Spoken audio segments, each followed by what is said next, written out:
আলাইকুম রহমতুল্লাহ। High guys, এখন রাত্রি 12টার মতো, 11:30 বাজে। দিনের বেলায় প্রচুর রোদ। কৃষক মাঠে কত কষ্ট করে যে ধান কাটে, বয়া নিয়ে যায় বাইরে, প্রচুর কষ্ট। এই জন্যে আমার জমিতে আমি 2টা লোক নিছি, এরা রাত্রে ধান কাটতেছে। লাইট লাগাইছে, এই যে আপনাদের দেখায়, প্রচুর বাতাস, জ্যোৎস্না রাত। আপনারা দেখেন ধান কাটে শেষ করে দিছে। যেই কাজ দিনের বেলা 2 ঘন্টায় হয় না, সেই কাজ তারা 1 ঘন্টা 20 মিনিটে করে আলাইছে। বিশ্বাস না হয় আপনাদের আমি দেখাই, এই দেখেন,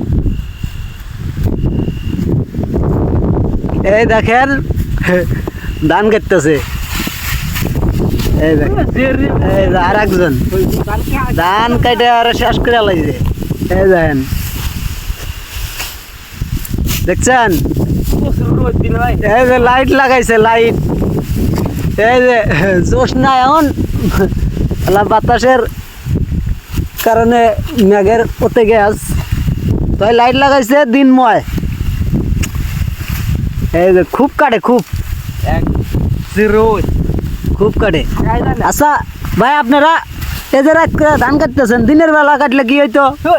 রোজ রোজ ঠিক আছে না, বসে ভাত খাবো, চা শান্তি নাই।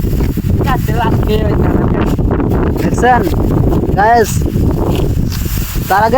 তাদের কথা যে দিনের বেলায় রোদে টেকা যায় না, এই পরিমাণ রোদ, মিনিমাম 42 ডিগ্রি তাপমাত্রা। যার কারণে তারা সিদ্ধান্ত নিছে যে রাত্রে ধান কাটবো। যার কারণে এখন রাত্রে ধান কাটতেছে। তে কারা কারা এরকম ভালো লাগে বা আপনারা এই টেকনিক ব্যবহার করতে পারেন, কেমন হয়েছে তাদের উদ্যোগ আপনারা জানাইবেন কমেন্টে। ভালো থাকবেন, ধন্যবাদ, বাই বাই, টাটা, আল্লাহ হাফেজ।